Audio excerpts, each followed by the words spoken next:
Әнкарада 13 сәгать исәнмесез, мөхтәрәм тыңлаучылар. Бүген 2025 елның 18 сентябрь пәнҗешәмбе көне сез турыдан-туры эфирда Төркия Авазы радиосының татар телендәге тапшыруларын тыңлыйсыз. Безнең программа 16 метрлы кыска дулкынның 17615 кГц яшьлегеннән 42 дәрәҗә көнчыгыш юнәлешендәге Түрксат 3А һәм Түрксат 4А иярченнәре белән 3 тапкыр w.trtdinle.com интернет адресы аша һәм кесе телефоннарының TRT Dinle тыңла кушымтасыннан Вот-Ис радио каналыннан тапшырыла. Тапшыруыбызның бүгенге чыгарылышында соңгы хәбәрләрдән соң Төркиянең тышкы сәясәте программасын һәм татарларның Төркиягә мөхаҗирлеге язмасын тәкъдим итәрбез.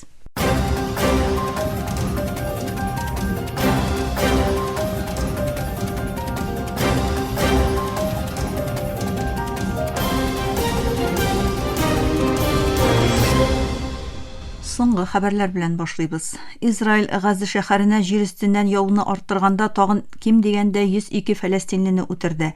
Саклану министры Кас армиянең 2 көндә 25 биек бинаны җимерүен ачыклады һәм Газаның юкка чыгарылачагын әйтте. Үлемнәрнең күбесе Газа шәһәрендә күзәтелде, ләкин һөҗүмнәр бар төбәккә җәелде. БМО хастаханәләренең җимерелүен һәм 23 мең хатын-кызга сәламәтлек хезмәтенең күрсәтелә алмавын, шактый хатын-кызның балаларын урамда табарга мәҗбүр калуын җиткерде. Төркия илбашы Реҗеп Тайип Эрдоган фәләстинлеләргә катгый рәвештә ярдәм итәргә сүз бирде һәм Израильнең Газзага каршы һөҗүмнәрен гаепләп чыгыш ясады. Эрдоган чәршәмбе көнне башкала Әнкарада яңа тышкы эшләр министрлыгы бинасына нигез салу тантанасында чыгыш ясап, без чит кулларның Кудүсне пычратуына рөхсәт бирмибез. Без мөселманнар буларак көнчыгыш Кудүстәге хокукларыбыздан кирегә бер адым да ясамыйбыз диде. Илбашы Эрдоган зулым, геноцид, варварлык белән гаепсез балаларның гомерен үзеп, үзләренә имин киләчәк төзибез дип уйлаучылар тарихта булган башка күпләр кебек әлбәттә югалтачак, кыйган каннарында үзләре батачаклар. Моннан качу да, кытылу да юк дип сөйләде.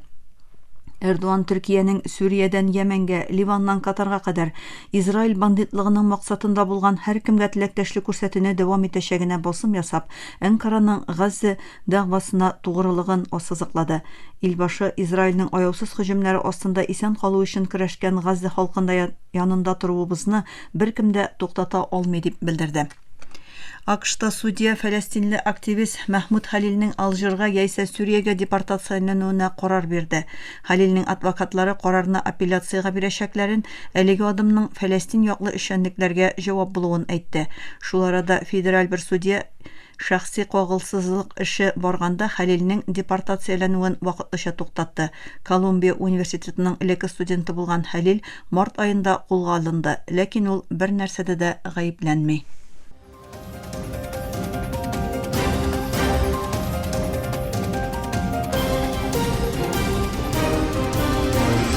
Төркия авазы дулкыннарында соңгы хәбәрләр тыңлыйсыз. Рият һәм Исламабад җитәкчелекләре күптәннән дәвам итүче хезмәттәшлекне рәсмиләштерүче киң кырлы саклану килешүенә кул куйды.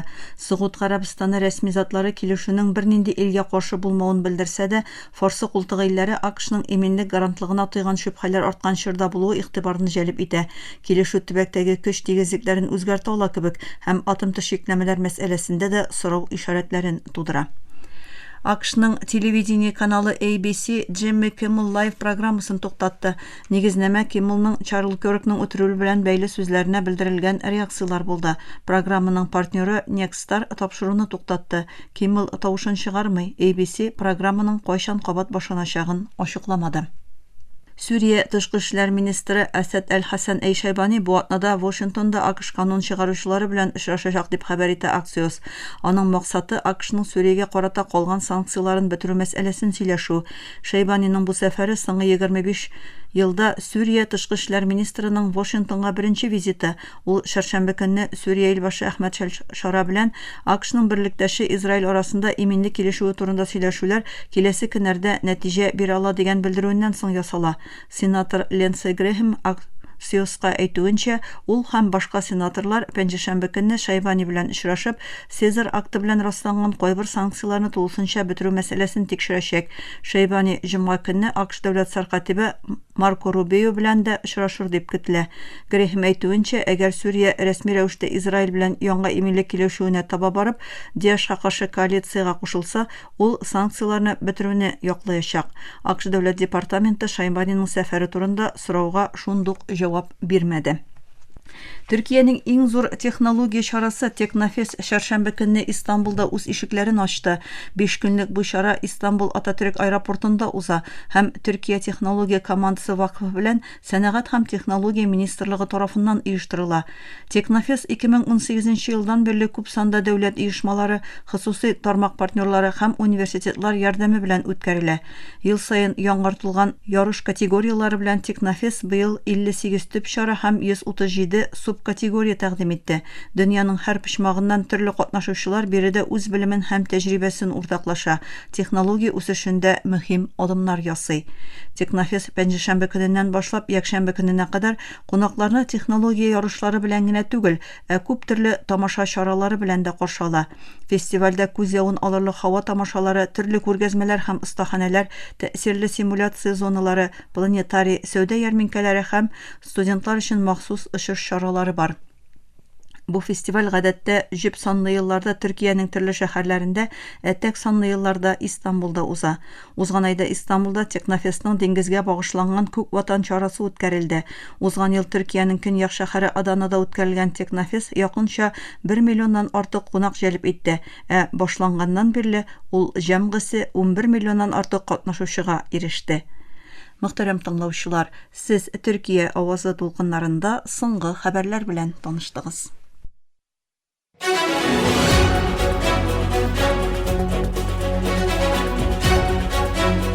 Төркиянең тышкы сәясәте.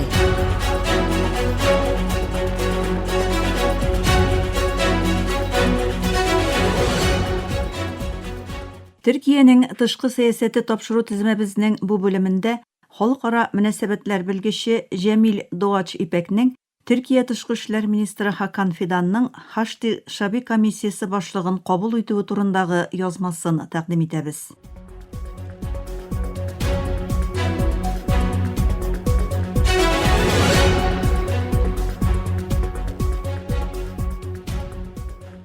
Хашти Шаби 2014 елның июнь айында Даиш террор оешмасы Мусул шәһәрен басып алгач, Гыйракта иң югары шигъи дини орган Аятулла Али Систани чакыруу белән төзелгән сугышчы шелтәре оешмасы. Хашти Шаби Систани фәтвәсе белән барлыкка килгән кебек күренсә дә, аның төп төркемнәрнең нигезе 1980 еллардагы Иран-Гыйрак сугышына кадәр барып тоташа.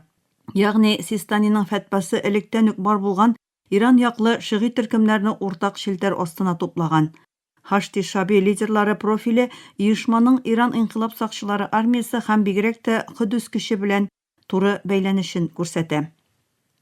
2025 елга килгәндә Хашти Шабиның позициясе бер яктан дәүләт механизмының бер өлеше булып хөкүмәт сәясәтенә тәэсир иткән, икенче яктан дәүләт авторитетыннан өлешчә бәйсез рәвештә хәрәкәт иткән капма каршылыклы структура.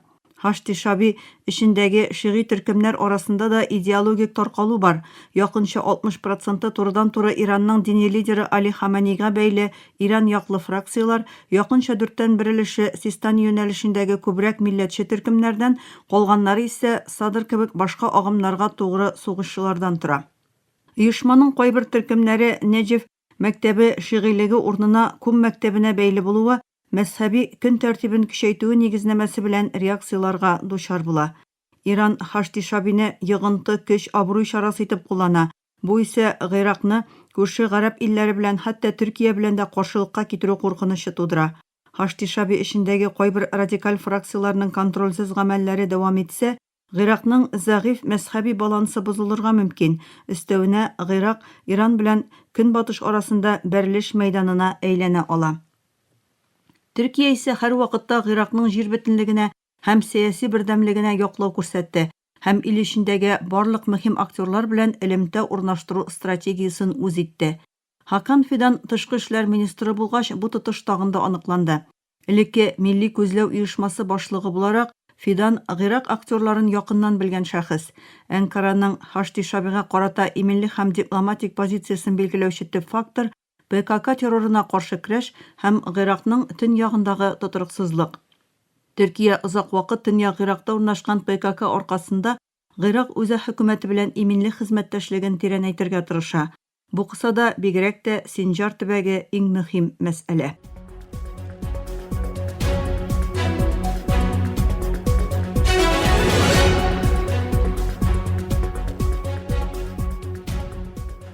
Хакан Фидан CNN Türk каналына биргән интервьюсында Синҗар мәсьәләсендә Хашти Шаби җитәкчеләре белән фикер алышуларын әйтте. Аның сүзләренә караганда, Әнкара Гыйрак үзе хөкүмәте белән бергә Синҗарда кайбер мөһим нокталарны контрольгә алу, шик буендагы бушлыкларны ябу өчен эшләде. Хәтта шик иминлеге чараларын финанслауга да ярдәм итте. Бу эшчәнлек барышында Хашти Шаби комиссиясе башлыгы Фалих Фәят белән даими элемтәдә булды. Фәят Әнкарада Фидан белән очрашты. Фидан Хашти Шаби Гыйракның чын барлыгы, кануннар белән системага кертелгән бюджетын дәүләттән ала торган рәсми көч дип Төркиянең позициясын ачыклады. Ягъни Анкара Хашти Шабине читләштерүнең файдасыз булуын аңлап, аны сөйләшү өстәле артына утыртып шешелеш эзләү стратегиясе алып бара. Шулай итеп, киләчәктә Хашти Шабига бәйле проблема булса, Хаштилар дип әйтү мөмкинлеге булмаячак. Әнкара Хашти Шаби белән контрольле ангажемент сәясәте алып бара. Бу балансның конкрет чагылышы 2025 елның 30 августында Тышкы эшләр министры Хакан Фидан белән Хашти Шаби вәкиллеге башлыгы Фалих Фәят арасында Әнкарада булган сөйләшү. Бу очрашу Төркия Тышкы эшләр министрлыгы тарафыннан җәмәгатьчелеккә игълан ителде, әмма өстәмә нечкәлекләр бирелмәде. Әлеге сөйләшүнең берничә максаты була ала. Мөгаен Фидан Фәят сөйләшүенең төп көн тәртибе Гыйрактагы ПККга каршы күреләчәк чаралар иде. Бигрәк тә Синҗар һәм Махмур кебек төбәкләрдә Хашти Шаби ярдәме белән тагын да ныграк контроль урнаштыру, ПККның хәрәкәт мөмкинлеген чикләү каралган булырга мөмкин. Төркиянең Башика лагере беренче чиратта булу белән бергә Гыйракның төньягындагы хәрби барлыгы һәм укыту-өйрәтү киңәшләшү эшчәнлеге дә көн тәртибендә булуы мөмкин мәсьәләләр. Хашти Шаби эшендәге кайбер төркемнәр элек Төркия барлыгына реакция белдерә иде, хәтта янаган белдерүләр дә ясады.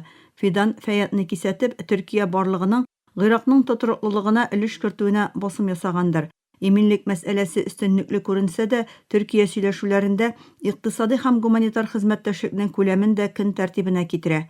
Хашти Шаби тәэсирле булган көньяк вилаятьләрдә Төркия инвестициялары, энергия проектларының иминлеге, Төркиядән барган кунакларның, мәсәлән, төрбә зиярәтчеләре саклануы да сөйләшелгәндер мөгаен.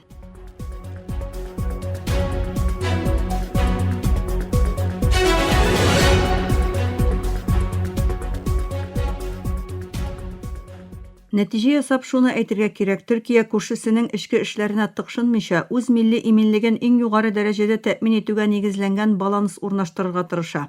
Әнкара дипломатия юлларын ачык тотып, ике яклы табыш тотышы белән кирәк булганда хәрби ваз кичтерүне дә искә төшереп хәрәкәт итә. Хашти Шаби мәсьәләсендә алып барылган сәясәт тә моның бер өлеше. Ахыргы максат Гыйракның икенче Сүрия ватандашлар сугышына әйләнмәвен яки Иранның арткы бакчасы булмавына киртә кую.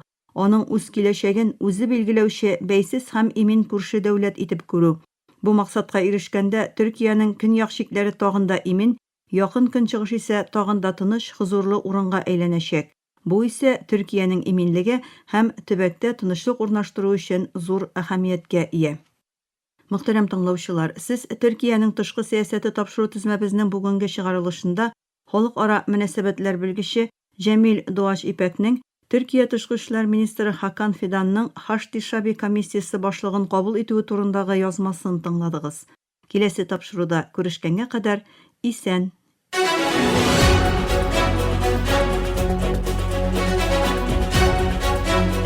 Төркиянең тышкы сәясәте.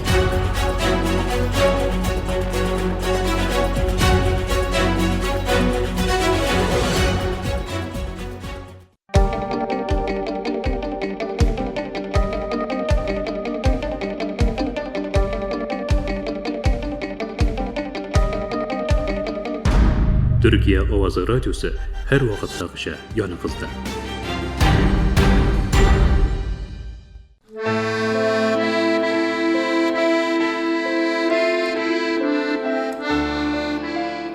Татарларның Төркиягә мөхаҗирлеге.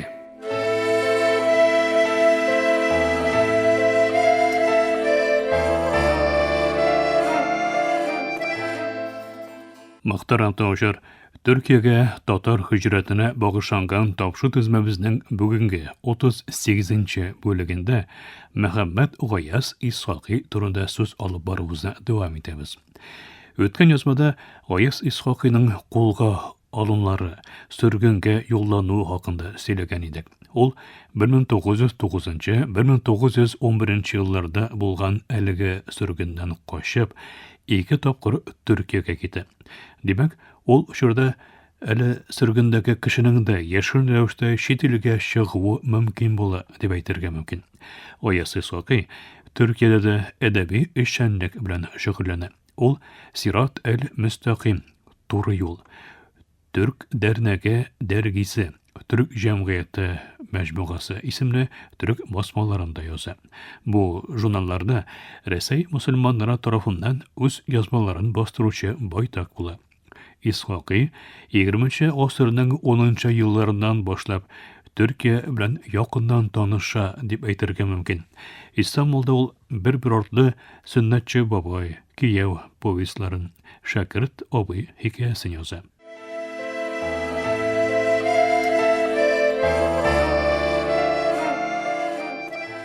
Тарихтан билгеле булганча, 17нче гасыр башында 100 еллар буе тәхеттә калган Рюриковичлар нәселе төкәнгәч, Рәсәй тәхетенә Романовлар династиясе утыра. 1913 елда исә Рәсәйдә Романовлар йортының тәхеткә утыруына 300 ел тулу бик зур тантаналар белән олуг бәйрәм буларак котлана. Шул бәйрәм мөнәсәбәте белән 1913 елның 3 апрелендә амнистия ярлыклау игълан ителә. Әлеге амнистия карары нигезендә Гаяз Исхакый да тоткынлыктан азат ителә. Ләкин азат ителгәннән соң аңа Казанда яшәргә рөхсәт ителми. Шуңа күрә ул илнең төрле дәверләрдә төп шәһәре башкасы булган Мәскәүдә һәм Петербургта яши. Исхакый бу ике шәһәрдә дә кул кушырып утырмый, үзенең хезмәтенә дәвам итә. 1913 елның 22 октябренә, ягъни тоткынлыктан чыгуына 6 ай узар-узмас, Санкт-Петербургта Ил газетын чыгара башлый. Ләкин газет 1 ел тирәсе чыкканнан соң 1914 елда ябыла. 1915 елдан башлап сүз исеме белән Мәскәүдә чыга башлый. 1916 елдан башлап исә безнең ил исеме белән нәшр ителә. Татар җырларының күпчелеге кебек Гаяз Исхакый да 1917 елгы февраль инкыйлабын хоплап каршылый, аңа зур өметләр баглый. 1917 елда патша тәхеттән ваз кичкәч оешкан вакытлы хөкүмәтнең милли сәясәтен яклап чыга.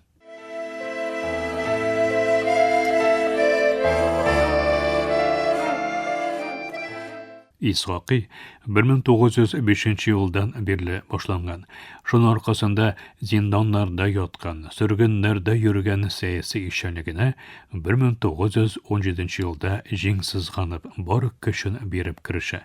Ул бөтен Русия мусульманнарының беренче корылтаенда Идел буе һәм Урал төрки татарлары өчен милли мәдәни автономия, Идел-Урал штаты төзү фикерен алга сөрә. Аның бу идеясе 1917 елда Казанда узган бөтен Русия мусульманнарының корылтаенда да 1917-1918 елларда Уфада узган Милләт мәҗлесендә дә хуплау таба.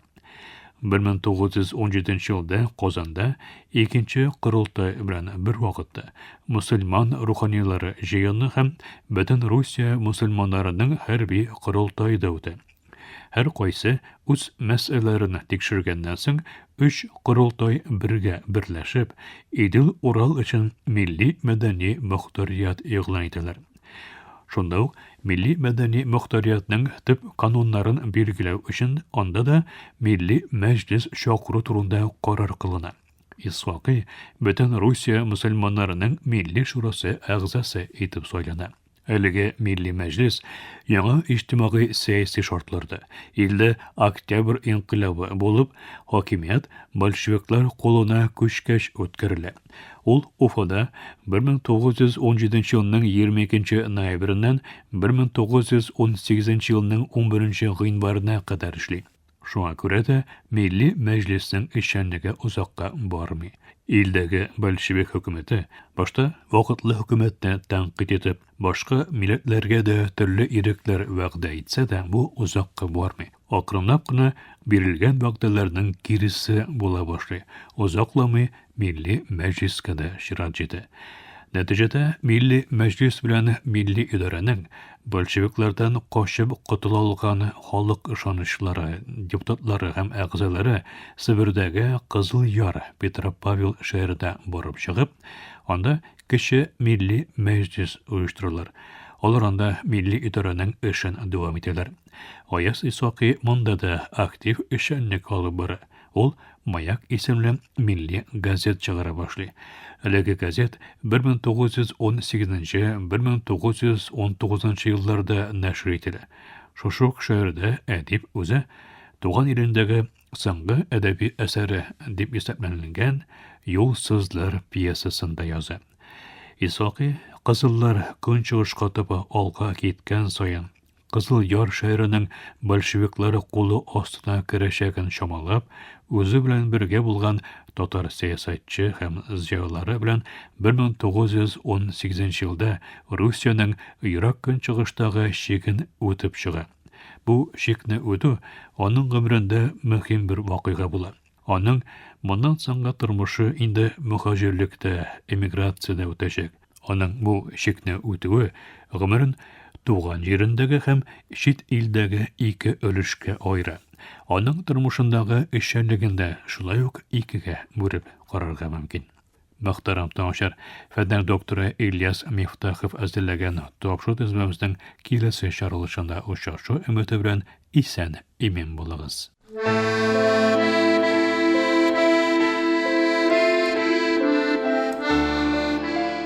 Татарларның Төркиягә мөхаҗирлеге.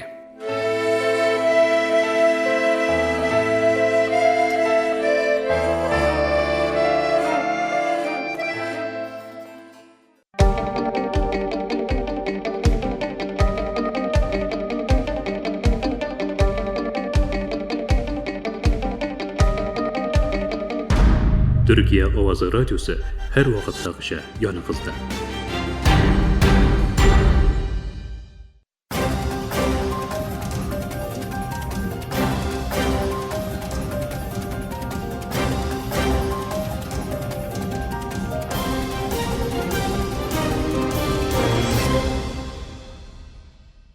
Мактарам таңышар, Төркия авазы радиосыдагы татар төрендәге тапшылары шушының белән ахырына якынлашты. Безнең программа һәр көн Төркия һәм Казан вакыты белән көндезге сәгать 1дә 16 метрлы кыска тулкынның 17615 килогерц эшлегеннән Төрксат 3А һәм Төрксат 4А ярышны белән 3 тапкыр w.trt.dinna.com интернет адресы аша һәм кесе телефоннарының TRT Dinna тыңла кушымтасыннан Voice of Turkey Вот East радио каналынан тапшыла. Ярты сәгатьлек тапшырыбызның кабатлавын Төркия һәм Казан вакыты белән сәгать кичке 8 артыда 42 дәрәҗә көнчыгыш юнәлешендәге Төрксат 3А һәм Төрксат 4А ярышлары белән 3 тапкыр w.trt.dinna.com интернет сәхифәсе аша Вот Вес радио каналынан тыңлый аласыз. Әлегә без сезнең белән саубуллашабыз, эфирдә киләсе очрашуга кадәр.